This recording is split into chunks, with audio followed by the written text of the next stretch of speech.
श्री महावीराय नमः।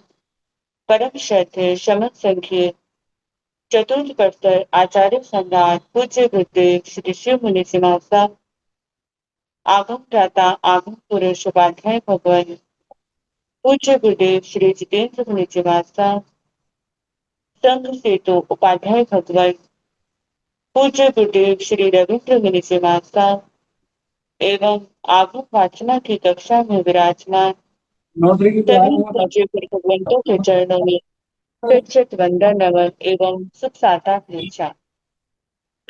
आज की आगम वाचना में गुरुवंदना का लाभ ले रहे थे उप प्रवर्तनी सती आत्मा महासाध्वी श्री मंजुला सिवा साहब की सुशिष्या आगम रसिका मधुर वक्ता स्वर ज्योति सदगुरुवर्या श्री प्रेक्षा जी साहब आदि थाना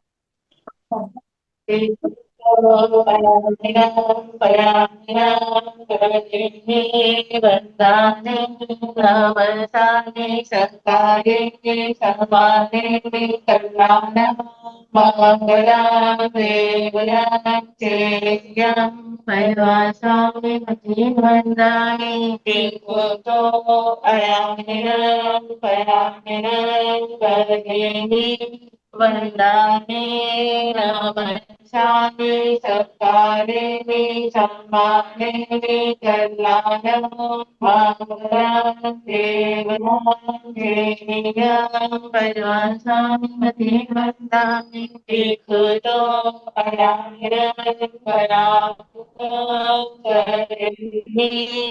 वन्दामि रमणसामि सौकारे सम्माने मे कल्याणं मंगलं देवनं चेयं परिवासामि मति सब साथाने सबको साथाने बहुत कृपा है गुरु जी, आपकी आशीर्वाद है। आपको सता है गुरु जी। मछली बन मछली आज की तपस्या का लाभ ले रहे थे उत्तर भारतीय प्रवचनी शम्मी सूर्या डॉक्टर श्री सरिता चिमार साहब की सुशिष्या घोर तपस्विनी महासाध्वी श्री शुभा पिंकी चिमार साहब उपवास तरुण तपस्विनी महासाध्वी श्री क्षमा चिमार साहब उपवास शासन प्रभाविता महासाध्वी श्री प्रवीण चिमार साहब की सुशिष्या महासाध्वी श्री हिताशी चिमार साहब उपवास। हम इनके तप की अनुमोदना करते हैं और सुख साता पूछते हैं। अब पूज्य गुरुदेव के चरणों में करबद्ध प्रार्थना करते हैं कि कृपया आप पधारिए और हमें आगमों का अनमोल ज्ञान प्रदान करें। पधारिए गुरुदेव। मथे वंदावे सुख साता कुछ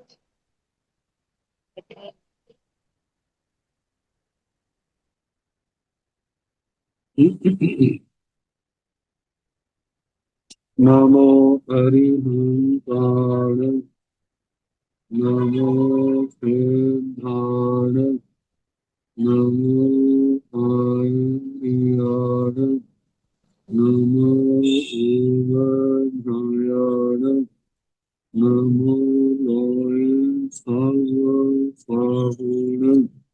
केशवंत नमो पारो सावधान मंगलांत संदेशे मंगलम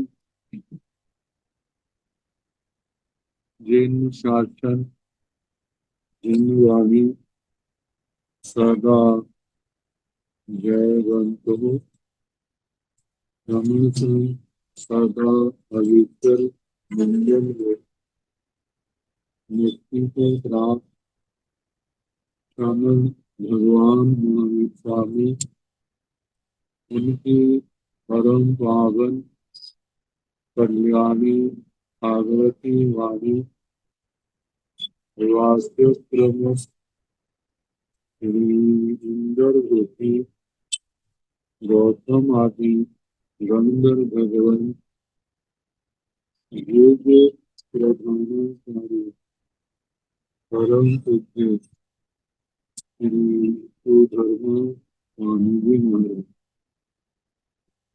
उनके परम पावन पाठ परंपरा वर्तमान आचार्य कार्यों के कर्म के पूरे से निधि गुरुजन सबके पावन कर्म शोधनी मेरा अनंत अनंत वार वंदना नमस्ते।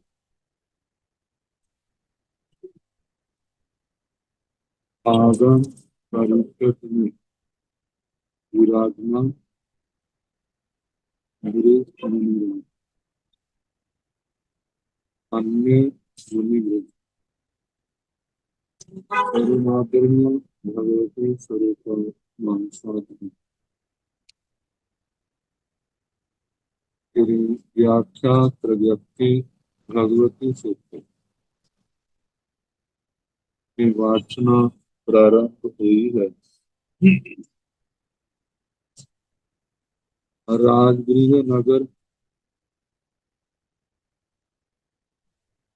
सैनिक राजा प्रेरणा रानी 10 उद्देश्यों के नाम श्रमण भगवान महावीर स्वामी उनका वर्णन हुआ। अब श्री इंदर भूति गौतम जी महाराज भगवान के ये श्रेष्ठ शिष्य उनकी महानता का उनके गुणों का वर्णन कर एक पाठ में दान तत्व 7 हाथ की अवधाना वाले साम चतुरस्र संस्थान गज्जर ऋषभ नाराज संग हनन और उनका कमल के समान गौर वर्ण कसौटी के ऊपर सोने की रेखा खींची जाती है जैसे उसकी चमक। आगे तपस्या के संबंध में उग्र तवे दित्त तवे तत् तवे महा तवे ये 4 विशेषण दिए। उग्र तवे जिनका तप बड़ा उग्र बड़ा ऊंचा है। वैसे तो भगवान गौतम स्वामी जी ने जब से दीक्षा ली तट्टं तट्टेण अनिकितेन तवो कम्येन अपाणं भाव्यमाणे जीहरे बेले बेले और निरंतर इस तत्व से अपनी आत्मा को भावित करके जीते थे। उनका बेला लेकिन बेले के साथ और काम कितने हैं? केवल बेला ही तो नहीं, द्वादशांगी वाणी की परिवर्तना कितना जोर लगता है। कहते हैं महाप्राण साधना के बाद आत्मा ऐसा शक्ति का मालिक बन जाता है कि एक मुहूर्त के अंदर द्वादशांगी वाणी की परिवर्तना कर ली। लेकिन उसमें आत्मा का जोर कितना लगता होगा, इसकी ओर ध्यान प्राया करके नहीं जाता। फिर संघ की स्थितियों को संभालना, वाचना आदि की व्यवस्था और भगवान के चरणों में प्रश्नोत्तर। भगवान गौतम स्वामी जी का जीवन कितना व्यस्त होगा, इसकी हम कल्पना भी नहीं कर सकते। मानो 10, 20, 50 का सिंघाड़ा होता है, उनकी कितनी व्यस्तताएं होती हैं। जहाँ 14,000 साधु मुनिराज हैं, 36,000 साधियां हैं, फिर श्रावक संघ, श्राविकाएं, ये सब संघ जिसका हम सोच भी नहीं सकते। और इतने में भी वेले वेले तपस्या, बार बार उनकी आत्मा को हम नमन करें, वंदना नमस्कार करें। और ऐसे करने वालों की कितनी निर्जरा होगी, अपना मार्ग प्रशस्त होगा।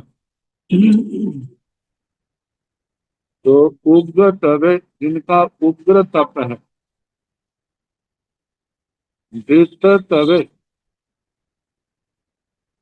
दीप्त तप, दीप्त जिसके अंदर चमक है, दीप्ति।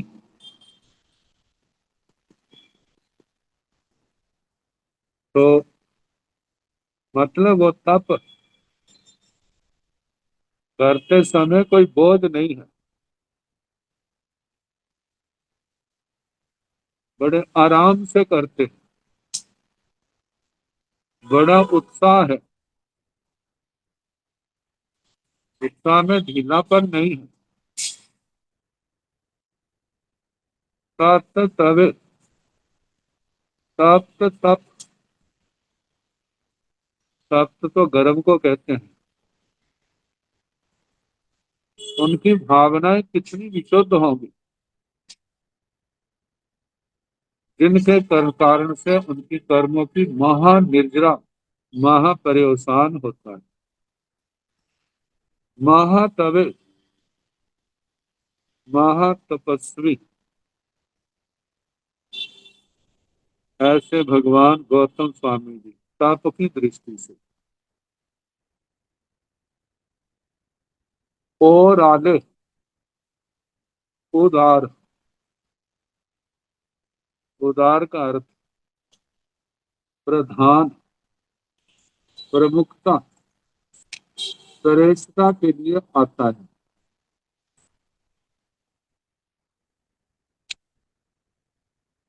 घोर, घोर तो शब्द आजकल भी चलता, घोर तपस्वी जो बड़ी तपस्या करते हैं। घोरे का मतलब ये जन सामान्य के लिए भयानकता ड्रावा नहीं है, कर्मों के लिए घोर है,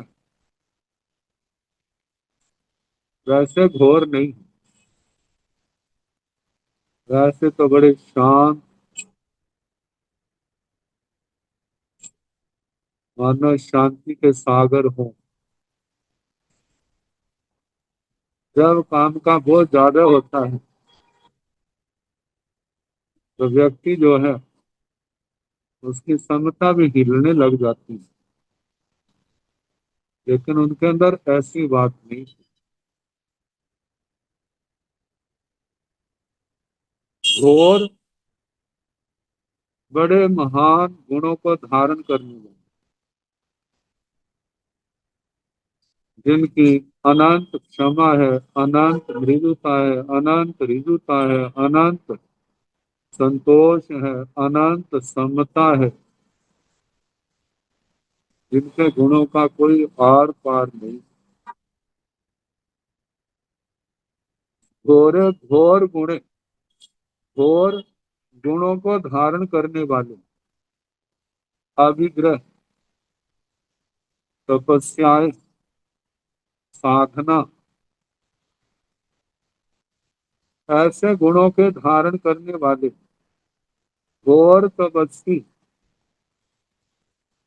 घोर तपस्वी थे, महान तपस्वी थे। उनके केवल अनशन ही नहीं चलता था, देखा जाए तो साथ सभी तपस्याएं चलती। अनशन, उनोत्तरी, भिक्षाचरी, रस परित्याग, काय क्लेश, प्रतिसंगिता, प्रायश्चित, विनय, नियावृत्य, स्वाध्याय, ध्यान, द्योतसर्ग, ये सब तप जिनके जीवन में थे। घोर तपस्वी, घोर तपस्वी, घोर ब्रह्मचर्य वासी, घोर ब्रह्मचर्य वासी, ये जो शब्द है उन आत्माओं के लिए आता है। जागृत तो क्या, स्वप्न में भी इनके मन में विकृति पैदा नहीं होती। इतना इंद्रियों पर, मन के ऊपर संयम है। इस कारण से कहा घोर ब्रह्मचर्य वासी, घोर ब्रह्मचर्य वासी, उच्छूड़ शरीर, शरीर के प्रति जिनकी कोई आसक्ति नहीं है, शरीर के प्रति मोह नहीं है। मैं तपस्या से मेरा शरीर कृश हो जाएगा, कमजोर हो जाऊंगा, ऐसा नहीं। शरीर के प्रति संस्कार, उसको शोभा पैदा करना, सजाना, ऐसी कोई बात उनके अंदर नहीं पाई जाती। संकित व्यूल तेल से, ऐसी घोर तपस्या के कारण जिनके अंदर विपुल तेजोलेशा पाई जाती है, विपुल तेजोलेशा उनके अंदर पैदा है, उत्पन्न है, प्रकट है, लेकिन उसको अपने अंदर समेटा हुआ, कभी प्रकट नहीं होने देते। संकित व्यूल तेल से 14 उपी, 14 पूर्वों के धारक भगवान गौतम स्वामी जी महाराज केवल द्वादशांगी वाणी के ज्ञाता ही नहीं, वो रचयिता है। श्रुत केवली भगवान, चौ नाणव गए, 4 ज्ञानों से उपगत संपन्न, आभि निबोधि ज्ञान, श्रोत ज्ञान, अवधि ज्ञान, मन पर ज्ञान, इन 4 ज्ञानों से संपन्न, सब अक्षर सन्निवायु, सर्वाक्षर सन्निपाती, लब्धि के धारक,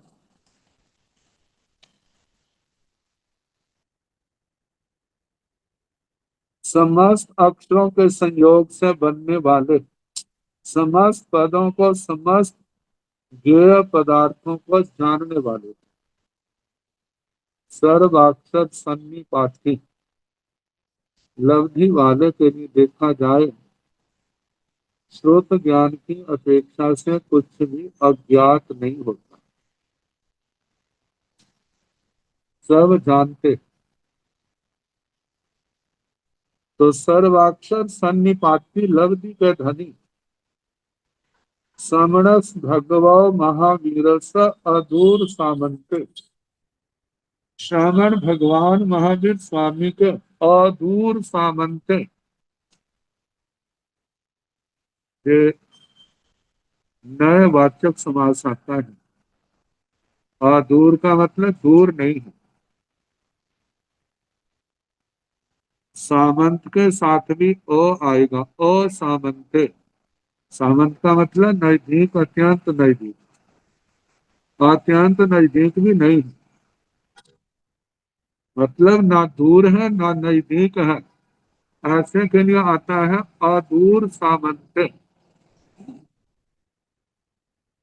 उठंग जानू, जिनके जानू भाग, उठने ऊंचे, ये स्थिति कब होती है? जब कोई व्यक्ति पैरों के भार बैठता है। जिनका अपने वेट संतुलित है उनके लिए पैरों भार बैठना आसान होता है। जिनका वेट संतुलित नहीं है, मतलब ज्यादा है, उनके लिए पैरों भार बैठना आसान नहीं है। और गौतम स्वामी जी बड़े आराम से बैठते हैं। इसका मतलब उनका शरीर उनका कितने अपने अधीन है।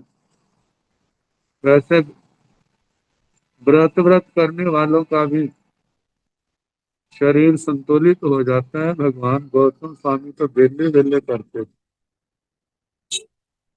लेकिन वज्र ऋषभ नारद संग हनन के धनी होने के कारण उनके शरीर में कोई कमजोरी वाली बात नहीं थी।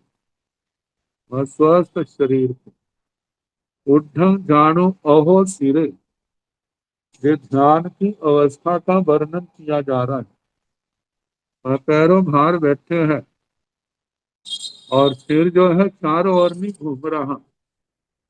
कौन आया, कौन गया, कौन क्या कर रहा। ओहो सिरे, मस्तक झुका हुआ।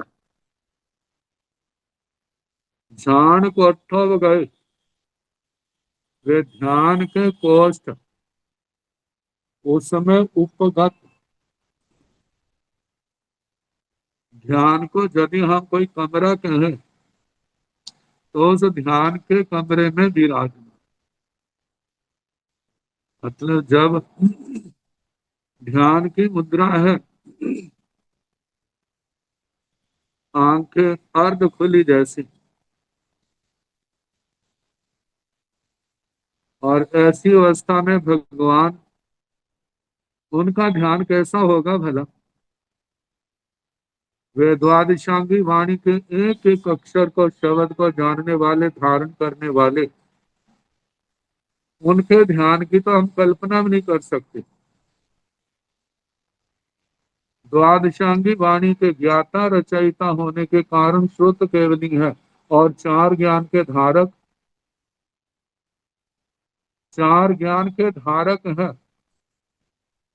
और उनका ध्यान द्रव्य गुण पर्यायों के अंदर लगने वाला और सूक्ष्मता से देखने वाले, और जिसके अंदर, चित्त के अंदर कोई चंचलता नहीं, क्योंकि सब कुछ भगवान गौतम स्वामी के मन के विजेता, इंद्रियों के विजेता।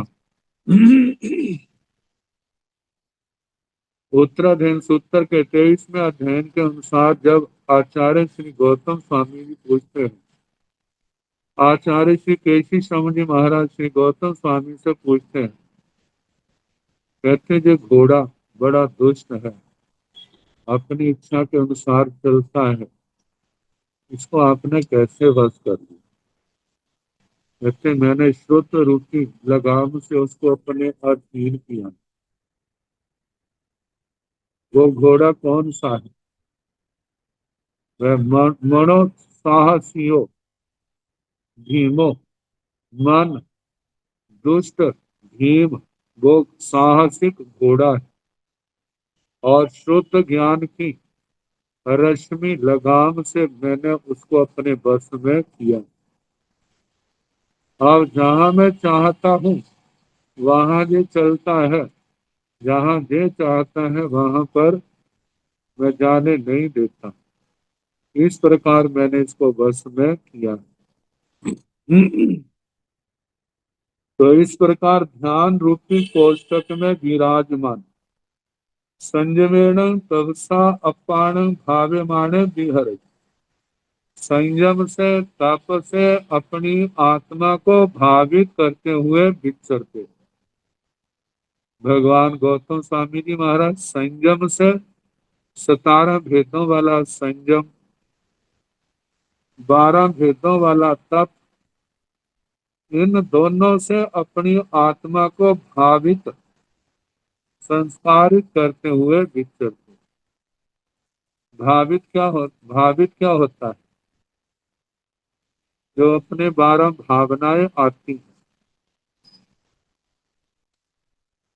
आगमों का ज्ञान जितना ज्यादा होगा, इन भावनाओं के चिंतन में उतना ही ज्यादा गहरे उतरते जाएंगे,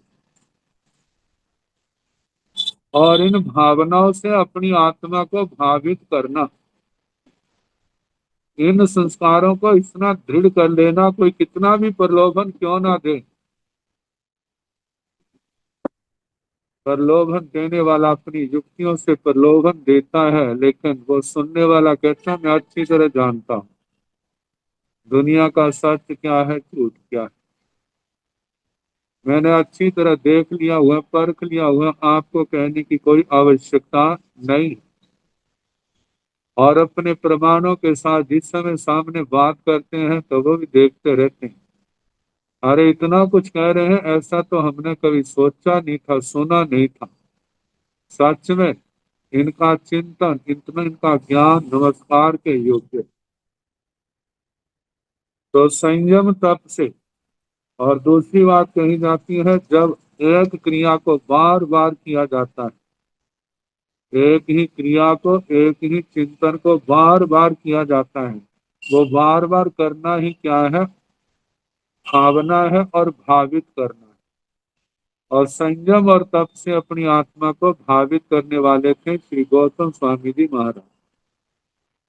और ऐसे भावे माने भी हराई, भगवान विचरते थे, विहार करते थे।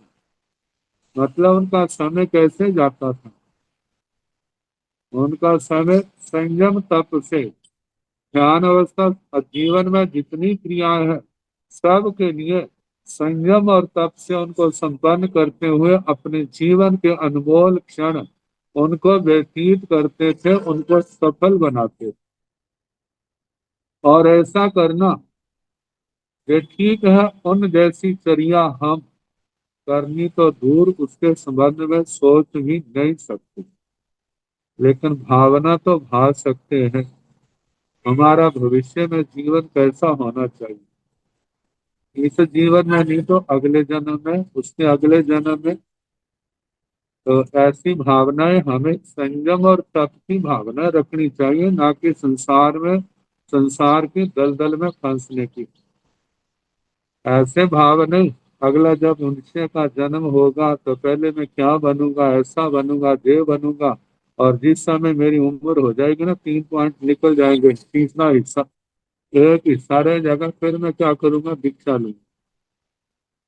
कहते यदि आत्मा के अंदर सच्चा ज्ञान है, सच्चा विराग है, फिर तो वो सोचता 8 साल पूरे होते सार ही मैं अपने गुरुओं के चरणों में पहुंच जाऊं, और उनकी सेवा में रह करके स्वाध्याय, संयम, तप आदि की आराधना करता हुआ अपने जीवन को सफल बनाऊं। जो मेरा सिद्धत्व को पाना, कर्मों को क्षय करना ये लक्ष्य है, उसकी ओर बढ़ता जाऊं।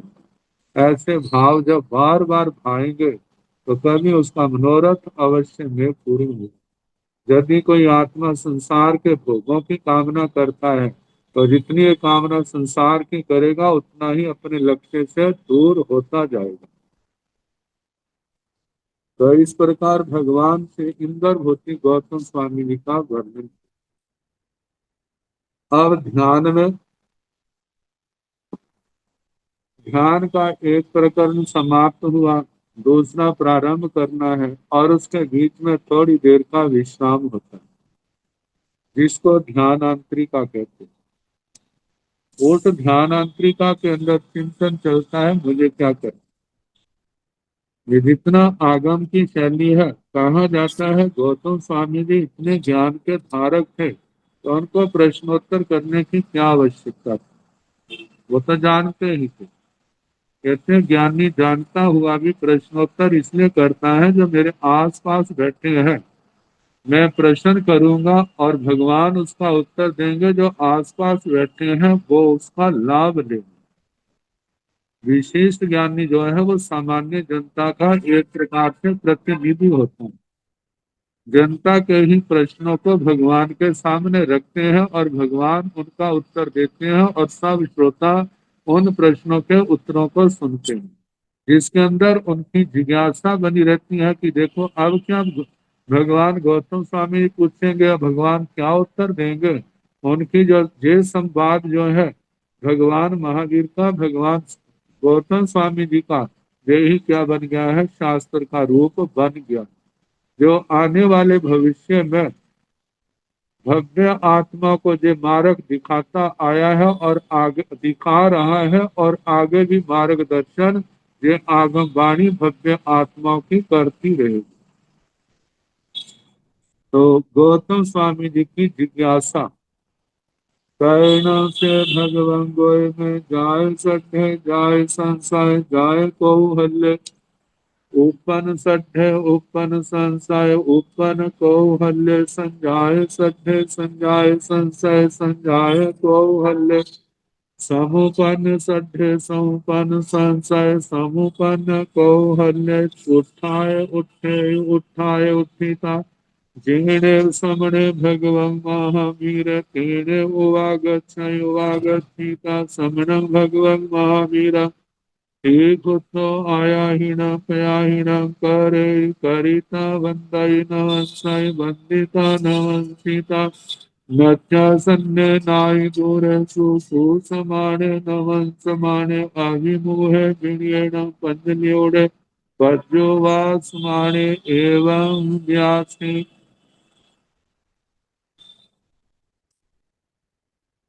14 पूर्वों का वर्णन, द्वादशांगी वाणी का वर्णन, नंदी सूत्र की वाचना में अपूर्ण रूप से वो आया था, जिसमें 12 अंगों का वर्णन 12वें अंग में परिक्रम सूत्र पूर्व अनुयोग और सुलिखा सबका वर्णन आया था। तो गौतम स्वामी जी महाराज के सब हर समय उपस्थित रहते थे। ऐसा नहीं था किसी ने पूछा हाँ मैं देख करके बताता हूँ, हर समय उनके क्या थे, उपस्थित रहते, कोई प्रश्न किसी भी समय क्यों ना पूछते वो उत्तर देने के लिए तैयार थे। तो मानो कभी ऐसे प्रसंग भी आते हैं जहाँ अतीन्द्रिय ज्ञान की बात है, तो जब कहीं शंका होती थी तो प्रश्न करने वाले के साथ उठ करके भगवान महावीर स्वामी जी के चरणों में आते और वो प्रश्न उत्तर करते।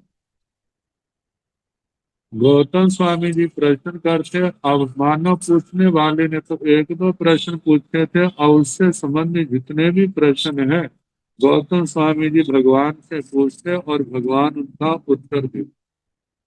जैसे भगवती सूत्र में ही त्रयस्त्रिंशक देवताओं का वर्णन आया, वहां पर गौतम आर्य श्याम हस्ती जी ने प्रश्न पूछे थे, तो जिस समय एक का उत्तर दे दिया दूसरे का देने लगे तो उसमें शंका आ गई, फिर दोनों ही भगवान के पास पहुंचे।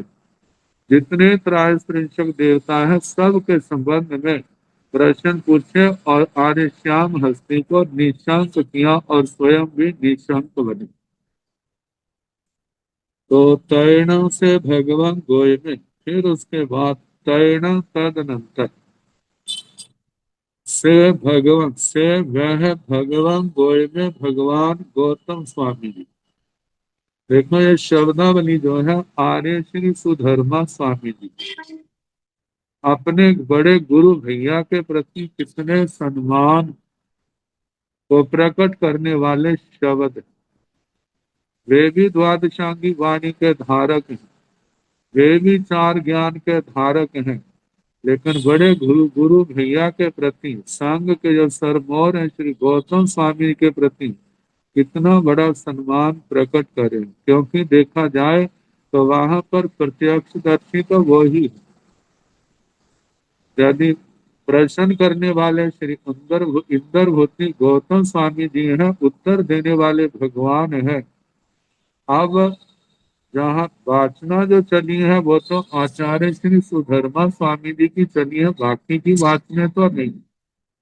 अब उसमें जो जो किया है सारा सुनने वाला, प्रत्यक्षदर्शी प्रत्यक्ष सुनने वाले कौन है, आर्य श्री सुधर्मा स्वामी जी ने पहले भगवान का वर्णन किया, फिर आज इंद्र भूति और प्रथम गंधर्व भगवान का वर्णन किया, फिर अब वर्णन किया जा रहा है, पैरों से भगवान गोए में, फिर उसके बाद उस ध्यान में जब स्थित थे भगवान गौतम स्वामी जी महाराज, जाए सत्य जाए संशय जाए को हल्ले, ये तीन शब्द है जिनका 4 बार प्रयोग हुआ।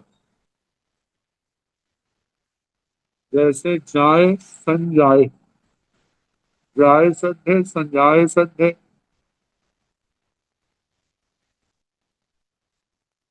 फिर उसके आगे उत्पन्न और समुत्पन्न, इन तीन शब्दों को प्रयोग किया।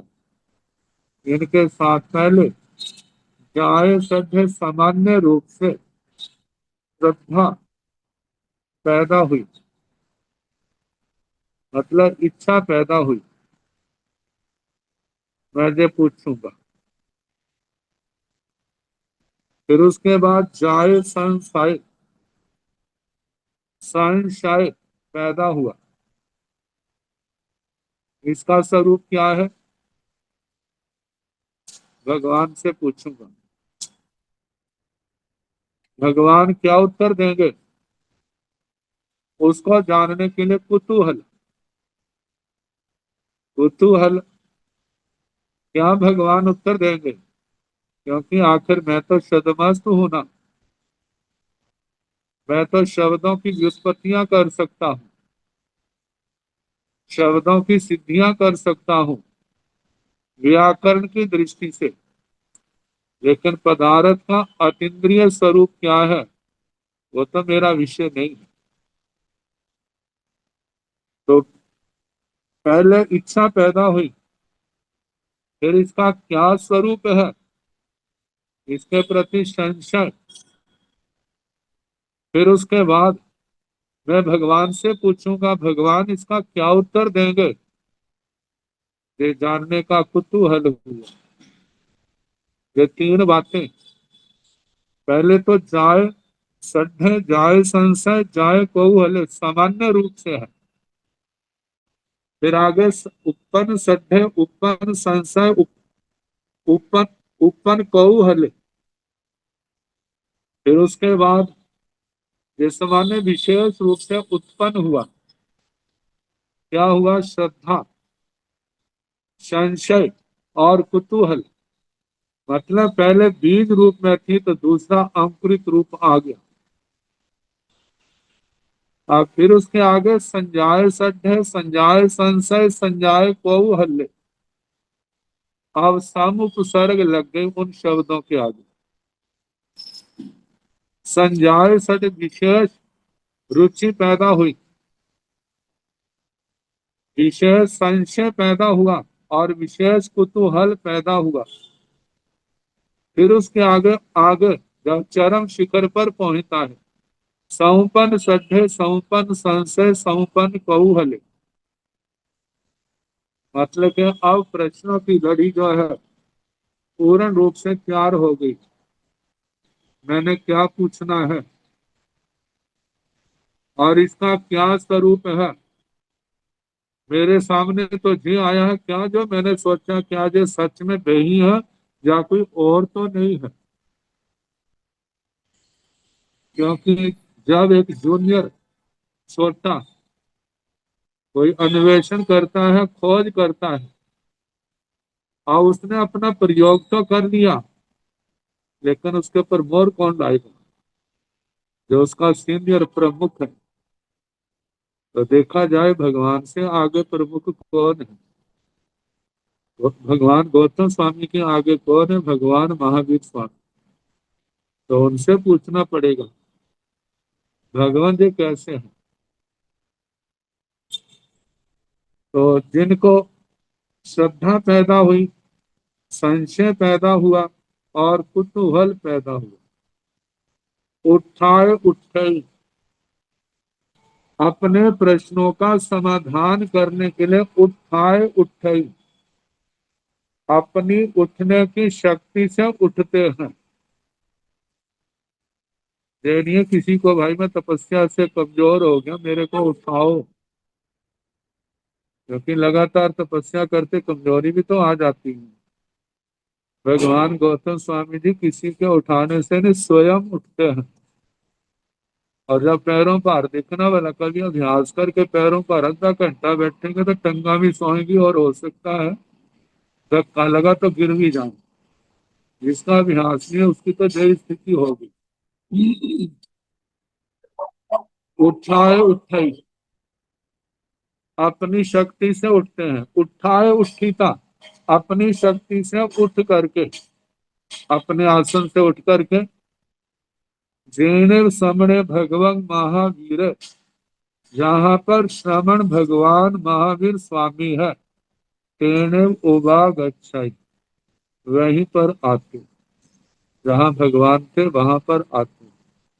उवाग अच्छीता आकर के समण भगवान महावीरम श्रवण भगवान महावीर स्वामी जी को तीन कुत्तों 3 बार आयाहीन पयाहीन करे दाहिनी ओर से प्रदक्षिणा करते। जैसे आजकल मंदिरों में परिक्रमा लेने का व्यक्ति के चारों ओर घूमने की परिपाटी नहीं है। लेकिन मंदिरों में चारों ओर घूमने की परिपाटी तो आज भी देखने को मिल जाती है। जब मंदिर में जाकर के प्रतिमा के आगे वंदना करते हैं फिर उसके बाद परिक्रमा लेते हैं। 3 परिक्रमाएं लेते हैं। तो मतलब ये 3 परिक्रमाएं कोई नई बात नहीं है। भगवान की भी क्या करते हैं वो गौतम स्वामी जी महाराज 3 बार दाहिनी ओर से प्रदक्षिणा करते हैं।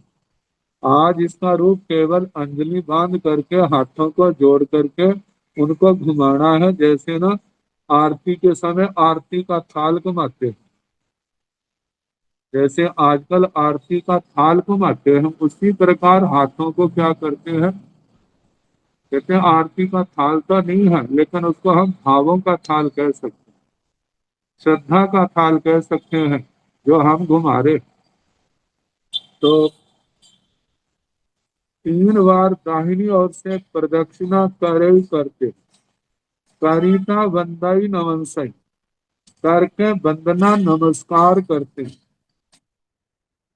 वंदना का मतलब वंदना ये तो केवल वचन मात्र से हुआ। बधी धातु आती है अभिवादन और स्तुति अर्थ। अभिवादन में आता है मस्तक झुकाना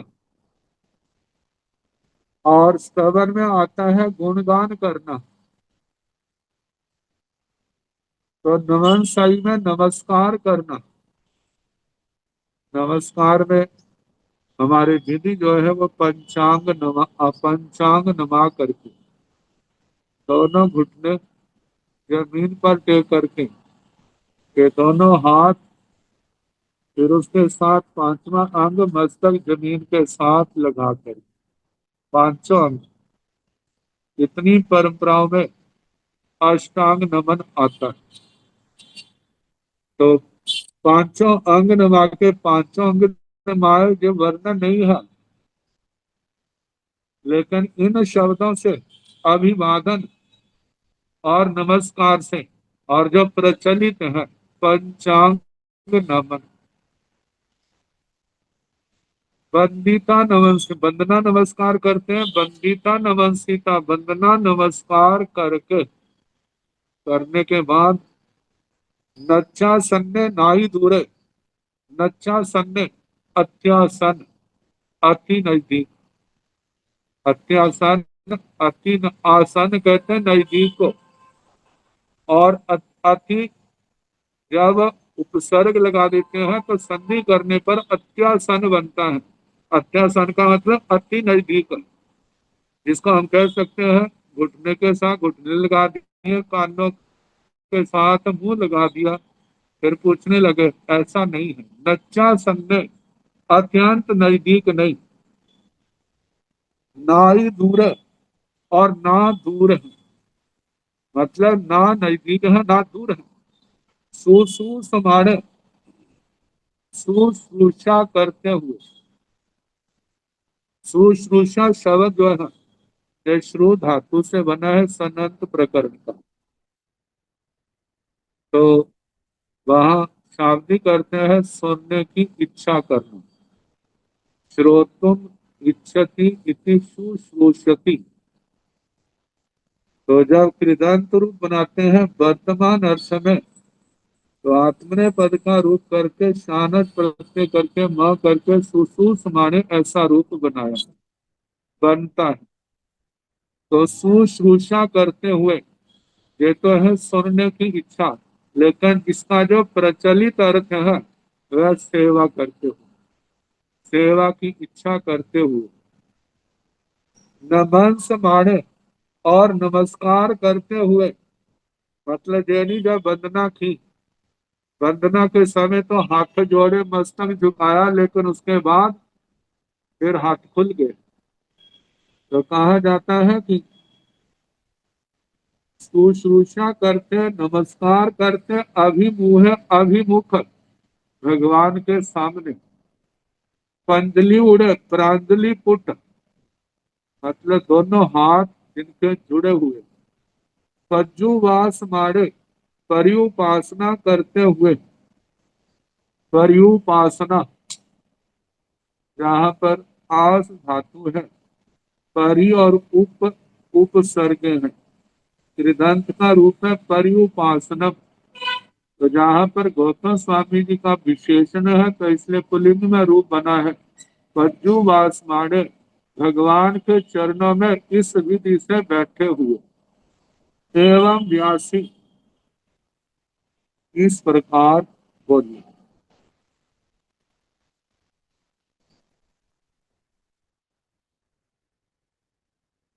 9 प्रश्न है।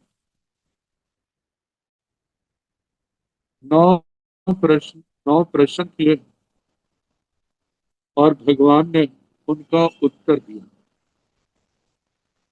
वैसे कहते हैं ना, भगवती सूत्र 36,000 प्रश्नोत्तरों की क्या है, पेटी है। तो उन प्रश्नों में शुरू के प्रश्न जो 9 प्रश्नों की लड़ी से नूनम भंते चल माने चलिए, उदीरिज माने उदीरिये, बेज माने बेये, पहिज माने पहिरे, छेद माने छिन्न, भिज माने भिन्न, दज माने दध्य, निज माने मरे, निजरिज माने निजिन्न, हंता गोयमा चल माने चलिए, जाओ निजरिज माने निजिन्न। से नूणं भंते, से का जहां पर अर्थ है अर्थ, अर्थ का मतलब इसके बाद। नूणं निश्चय ही, भंते भगवत, चल माने चलिए, चलते हुए को चला कहना, चलते हुए को चला, चलता हुआ है वर्तमान काल का, और चला जो है वह है भूतकाल का। चल माने चलिए, चलन चलित, चलते हुए को चला कहना, पहला प्रश्न। दूसरा, उदीरिज माने उदीर्य, जो उदीरना की जा रही है, क्या उसको उदीरित कहना, मतलब जिसकी उदीरना की जा रही है कहना उदीरना हो गई। तीसरा प्रश्न है बेइज्ज माने वेद्यमान, जिसको भोगा जा रहा है क्या उसको भोग लिया ऐसा कहना चाहिए। पहिज माने पहीने, जो क्षीण हो रहा है उसको ये कहना कि प्रक्षीण, ये क्षीण हो गया। चौथा प्रश्न पांचवा, छिज माने छिन्न, इसका छेदन हो रहा है क्या उसको ये कहना इसका छेदन हो गया। भिज माने भिन्न, इसका भेदन हो रहा है क्या कहना इसका भेदन हो गया। दज माने दध्य, जो जल रहा है क्या ये कहना ये जल गया। मिज माने मड़, जो मर रहा है, क्या ये कहना वो मर गया। नौवा प्रश्न है, निजरिज माने निजिंद, जिसकी निर्जरा की जा रही है, क्या ये कहना इसकी निर्जरा हो गई। ये तो प्रश्न प्रश्न गूढ़ है। जैसे ना किले के अंदर प्रवेश करना होता है, पहले गेट, अब गेट खुलाने में जोर तो लगता ही है, एकदम थोड़े सारा परिचय पूछते हैं। भाई तुम भगवती सूत्र पढ़ने लगे हो, तुम्हारी कितनी धारणा है भला। यदि आपने इस गेट को पार कर लिया ना, तो समझना भगवती सूत्र का पारायण आप कर सकते हैं। और जो नहीं पार हुआ तो यहीं पर ब्रेकें लग जाए, घुटने लग जाए, फिर आगे कैसे बढ़ोगे। ये नौ प्रश्न पूछे, चलते को चला कहना, जिसकी उदीरना हो रही है उसको उदीरित कहना, जिसको जो भोगा जा रहा है उसको भेदित कहना, जो क्षीण हो रहा है उसको क्षीण कहना, जिसका छेदन हो रहा है उसको ये कहना छेदित हो गया, मतलब इसका छेदन हो गया। विद्यमाने भिन्न, जिसका भेदन किया जा रहा है उसको ये कहना इसका भेदन हो गया। दह्य माने दग्ध, जिसका दहन हो रहा है उसको ये कहना ये जल गया। और जो मर रहा है उसको ये कहना ये मर गया। और जिसकी निर्जरा हो रही है उसके लिए कहना इसकी निर्जरा होगी। तो भगवान ने कहा, हंता गोयमा, हाँ गौतम, ऐसा ही है। चल माने चलिए, चलते को चला कहना। जाओ निद्रिज माने निजिंद, मतलब चलते को चला, जिसकी उदीरना हो रही है उसको उदीरित कहना। और जिसको भोगा जा रहा है उसको भोग दिया, जिसको जो क्षीण हो रहा है उसको क्षय हो गया, जिसका छेदन हो रहा है उसका छेदन हो गया, जिसका भेदन हो रहा है उसको कहना भेदन हो गया, जिसको जो जिसको जो चल रहा है उसको कहना जो दग्ध हो गया। और जो मर रहा है उसको कहना जो मर गया, जिसकी निर्जरा हो रही है उसको कहना निर्जरा हो गई। हाँ ऐसा। अब यहाँ पर ये जो प्रश्न किए हैं, ये कर्मों के संबंध में। कर्म आत्मा के अंदर है, कितने बंधे हुए हैं, जिनका कोई आर पार नहीं। भगवती सूत्र के अंदर ही बताया जाता है कि एक एक आत्म प्रदेश के ऊपर अनंत अनंत कर्मों की बरगना है। कितना भंडार इन आत्माओं ने इकट्ठा किया हुआ है। जैसे बड़े बड़े साहूकार होते हैं ना, लाखों में आना लाखों में जाना, करोड़ों का व्यापार, कर्मों के बांधने के लिए भी उन साहूकारों से कम नहीं है जो हाथ। अनंत अनंत कर्मों का अर्जन और विसर्जन जो हर समय चलता रहे। अनंत कर्मों की निर्जरा भी हो रही है, अनंतानंत कर्मों की, और अनंतानंत कर्मों का बंध भी हो रहा हर समय। तो अब इसको समझाने के लिए कहा है कि एक कार्य का स्थूल रूप होता है, एक कार्य का सूक्ष्म रूप होता है। स्थूल रूप में तो कहते हैं जब तक वो कार्य पूर्ण नहीं हो जाता, तो व्यवहार में यही कहते हैं अभी तक हुआ नहीं। स्थूल रूप में इसी बात को लेकर के जमाने का दिमाग भ्रमित हुआ था। और देखा जाए तो यही सूत्र था, इसके कारण से जमाली का दिमाग भ्रमित हुआ। पहला निम्न, बीमारी से बेचैन होने के कारण कहा जाता है, उसने अपने शिष्यों को कहा मेरा आसन अंदर लगा दो। जब वो अंदर शिष्य आसन लगा रहे थे, बीमारी से ज्यादा परेशान होने के कारण से कहने लगे क्या मेरा आसन लगा दिया। तो शिष्यों ने कहा भगवान बीत जाई 9 कड़े, छैया लगाई जा रही है लेकिन अभी पूर्ण रूप से लगाई नहीं। बस इतना सुनना था, उनका दिमाग क्या हो गया, घूम गया। दिमाग क्या घूम गया, अपनी बीमारी को लग गया। कहते अरे देखो कितनी बड़ी गलती है, हमारा तो आज तक ध्यान ही नहीं गया। भगवान कहते हैं जो किया जा रहा है उसको कहना कर लिया, कहते कर लिया। कहते जब शैया अभी बिछाई जा रही है तो उसको हम कैसे कहें जे बिछाई गई। अब उसी समय शिष्यों को बुलाया और अपनी इस बात को रखा।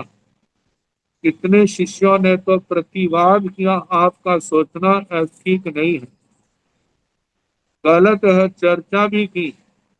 आखिर कितनों ने जमाली का पक्ष ले लिया और कितनों ने जमाली को छोड़ करके भगवान के चरणों में आ गए। और साध्वी प्रिय दर्शना ने सुना, पूरब के अनुराग के कारण से भगवान को छोड़ करके उसने भी जमाली का पक्ष ले लिया और जहां जहां जाते हैं अपने पक्ष को ही इसी पक्ष की प्ररूपणा करते हैं। तो कहा जाता है ढंक कुमार की कुमारशाला में जब प्रिय दर्शना साध्वी जी वहां पर अपनी प्ररूपणा कर रही थी तो कुमार ने सोचा ये तो पढ़ी लिखी है, मैं तो अनपढ़ हूँ, मैं तो इनसे विवाद नहीं कर सकता, चर्चा नहीं कर सकता, लेकिन युक्ति से समझाना चाहिए क्योंकि जो मैंने सुना है जो उससे विपरीत है। जब वो वर्णन करने लगे, कहने लगे साध्वी जी हम तो मोटे दिमाग के आदमी हैं, ये सूक्ष्म चर्चाएं हमारी समझ में नहीं आती, आप तो मोटा मोटा उपदेश दो। साध्वी ने सोचा ठीक है, और किसी समय साध्वियां स्वाध्याय कर रही थी और उधर से वो ढंग कर कुमारशाला में अपने आवे में से बर्तन निकाल के बाहर रखा।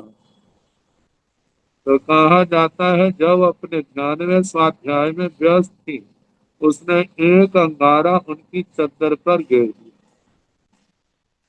जब कपड़े के जलने की स्मेल गंध आने लगी तो ध्यान गया और देखा, पता चल गया ये अंगारा किसने गिरा। तो साध्वी जी कहने लगे कि हे श्रावक, आपने हमारी चद्दर जला दी। आपने क्या कर दिया, हमारी चद्दर जला दी।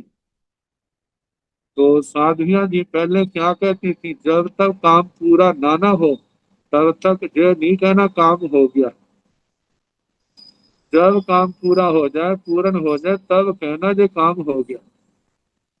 तो उसी समय उस श्रावक ने हाथ जोड़ के कहा, साध्वी जी जी आप क्या कह रहे, आपका तो मानना है जब तक कार्य पूरा ना हो जाए तब तक नहीं कहना ये पूर्ण हो गया। आप अभी चद्दर जल रही है और आप क्या कह रही हैं, चद्दर जला दी। चद्दर का जब सार आपके मत के अनुसार जब चादर जल के राख हो जाएगी ना तब कह सकते हैं चद्दर जल गई। अभी तो जल रही, जल रहे को जला ऐसा नहीं कहना, लेकिन व्यवहार में देखते हैं ऐसा ही कहा जाता है। जैसे नंदी सूत्र में भी आता है ना, वो एक प्रसंग, कोई ग्राम से आया ककड़ियां लेकर के, तो एक धूरत उसके पास आ गया है, कहने लगा यदि मैं तेरी सारी ककड़ियां खा जाऊं तो तुम मेरे को क्या इनाम देगा। कहते इतना बड़ा लड्डू दूंगा जो नगर के गेट से अंदर से बाहर ना जाए, बाहर से अंदर ना आए, इतना बड़ा। और उसने क्या किया, एक एक ककड़ी को एक एक मुंह लगाया काट करके, और सबका लगाने कहते सारी खा ली। कहते सारी कहाँ खाई, अभी तो सामने पड़ी है। कहते बेच बेच के देख ले। और जिस समय दूसरे खरीदने वाले आते हैं कहते ये भी खाई हुई है, ये भी खाई हुई है, सारी खाई। अरे तो सारी खाई हुई है, कहते बोल सारी खाई है तो नहीं खाई, और बेचारा चक्कर में पड़ गया, अब क्या करूं, ककड़ियां भी गई और इतना लड्डू कहाँ से लाऊं। तो कहा जाता है किसी के पास पहुंचा, या आजकल आजकल के जमाने में वकील होते हैं, कहने कोई ना कोई नहीं भाई, तेरी समस्या का समाधान कर दूंगा। और उसने एक छोटा सा लड्डू लिया और रुमाल में बांधा और गेट के दूसरी ओर लटका दिया। अब कहा भाई तेने क्या शर्त लगाई थी, इतना बड़ा लड्डू लूंगा जो गेट में ना आए। कहते ले लड्डू को बुला। अब लड्डू को बुलाने लगे, लड्डू अंदर आ जा, लड्डू अंदर आ जा। लड्डू ने कहा आना था। कहते देख अंदर नहीं आ रहा, इसलिए लड्डू ले ले। और उसको बेचारे क्या करिए, उसने मुक्त करा दिया। कहने का मतलब व्यवहार में ऐसा कहा जाता है, जब तक कार्य पूर्ण रूप से संपन्न ना हो तब तक ये कहना कि अभी कार्य नहीं हुआ। लेकिन व्यवहार के भी कितने कार्यों में ऐसा होता है कार्य संपन्न नहीं होता, फिर भी क्या कहा जाता है ये कार्य हो गया। जैसे चद्दर वाला आ गया, जब साध्वी जी ने सुना उनका दिमाग ठीक हो गया। और उसके बाद कहा श्रावक आपने अच्छा कहा, मिच्छामि दुक्कड़म, हम भटक गए थे, उन्हें भगवान के शासन को स्वीकार करते। जब माली के पास आए, उनका निवेदन किया, भगवान का कहना यथार्थ है, सारी घटना सुना दी। लेकिन जमाली ने उस बात को स्वीकार नहीं किया। कहा जी आप स्वीकार नहीं करते तो हम भगवान के चरणों में जा रहे हैं। और जमाली को छोड़ करके भगवान के चरणों में आ गई। अब एक तो व्यवहारिक रूप है, लेकिन ये जो वर्णन है ये ऋजु सूत्र न्याय की अपेक्षा से, ऋजु सूत्र केवल एक समय का होता है, मतलब के वर्तमान। ऋजु सूत्र वर्तमान को ग्रहण करता है, और वर्तमान जो है वो केवल एक समय का होता है। तो कहा जाता है जो क्रिया हम पहले समय में करते हैं, उस समय होने वाला कार्य जो है वो उसी समय हो जाता है। जो क्रिया हम जिस समय करते हैं, उस क्रिया से होने वाला कार्य जो है वो उसी समय हो जाता है। आप कहते हैं यदि वो कार्य उस समय ना हो तो अगले समय तो दूसरी दूसरे समय की क्रिया होगी, वो दूसरे समय का कार्य करेगा। तो पहले समय का कार्य कब होगा? पहले समय का कार्य पहले समय की क्रिया से नहीं हुआ तो वो कब होगा? क्योंकि दूसरे समय में तो दूसरे कार्य की क्रिया की जा रही है।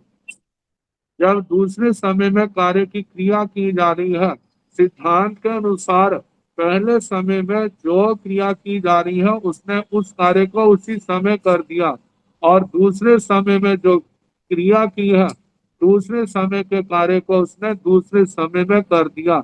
ऐसे करते करते कार्य जो है प्रत्येक समय की क्रिया उस समय के कार्य को संपन्न करती है, ऐसा कहा जाता है। तो अब ये कैसे है? जैसे कहा जाता है कपड़ा जब बुना जा रहा है, पहला तंतु डाला तो उसने अपना काम कर दिया, दूसरा तंतु डाला उसने अपना काम कर दिया, तीसरे तंतु ने अपना काम कर दिया, चौथे तंतु ने अपना काम कर दिया। ऐसे करते करते आखिरी जो धागा था उसने अपना काम कर दिया।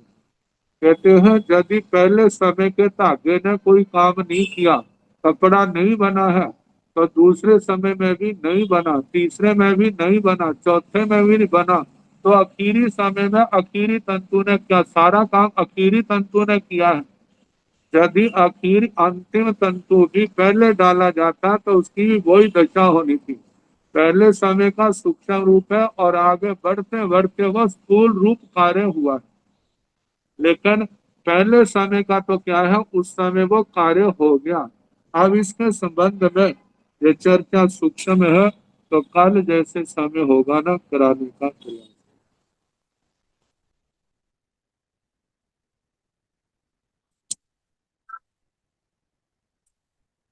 नमो हरिहंसाय। नमो सिद्धाय नमो आयर्याय नमो उभयाय नमो लोये सर्व साहुर सर्वो नमो पारो सर्व पावपराशरो मंगलानाथ संयुते परमं हरि मंगलम् श्री चतारि मंगलम् हरिहंसा मंगलम् सुधा मंगलम् साहु मंगलम् केली नमस्कार धम्मो मंगलम् चतारि लोकतमा हरिहंसा लोकतमा सिद्धा लोकतमा साहु लोकतमा केली मनोत्तम धम्मो लोकतमो चत्वारि शरणं प्रवक्ष्यामि आर्यहन्ते शरणं प्रवक्ष्यामि सिद्धे शरणं प्रवक्ष्यामि साहं शरणं प्रवक्ष्यामि केवली अनर्थं धम्मं शरणं प्रवक्ष्यामि चार करने सुख करने दुख करने मंगल करने हो करना नहीं होय जो भाव प्राणी आज करे अक्षय अमृत सबको यथा योग्य वंदना